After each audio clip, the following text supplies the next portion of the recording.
Kamati ya uendeshaji na usimamizi wa ligi kuu iliyo chini ya bodi ya ligi kuu Tanzania TPLB iliweza kukaa kikao chake tarehe 16 mwezi wa 6 mwaka 2026 na kupitia mienendo na matukio mbalimbali ya ligi kuu na kufanya maamuzi yafuatayo.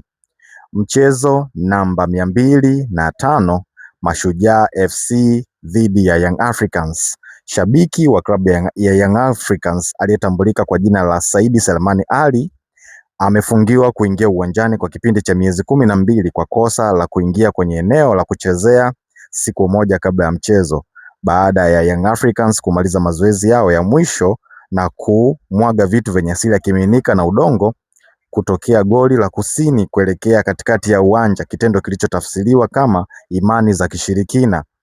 Adhabu hii ni kwa mujibu wa kanuni ya 47 ibara ya pili ya ligi kuu kuhusu udhibiti wa klabu. Lakini pia mechi namba 205 Simba Sports Club dhidi ya Pamba Jiji, mwamuzi wa kati Hans Mabena kutokea Tanga na mwamuzi msaidizi namba 1 Frank Komba wa mchezo tajwa hapo juu wameondolewa kwenye orodha ya waamuzi kwa mizunguko mitano kwa makosa ya kuonyesha mapungufu ya kiuchezeshaji yaliyotokana na kushindwa kutafsiri vyema sheria za mpira wa miguu.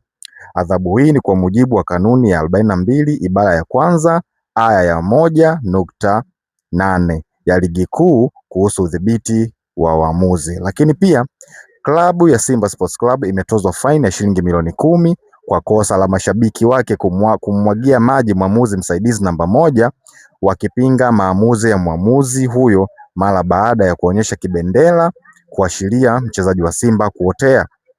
Hii ni kosa la kujirudia kwa mashabiki wa klabu ya Simba ndani ya msimu huu wa 25-26 wakitenda kosa mfanano wa hilo katika michezo mitatu tofauti na kusababisha klabu kuadhibiwa.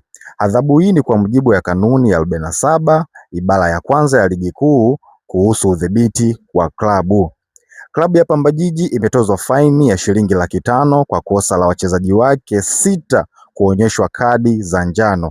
Adhabu hii ni kwa mujibu wa kanuni ya 47 ibara ya 10 kuhusu udhibiti wa klabu.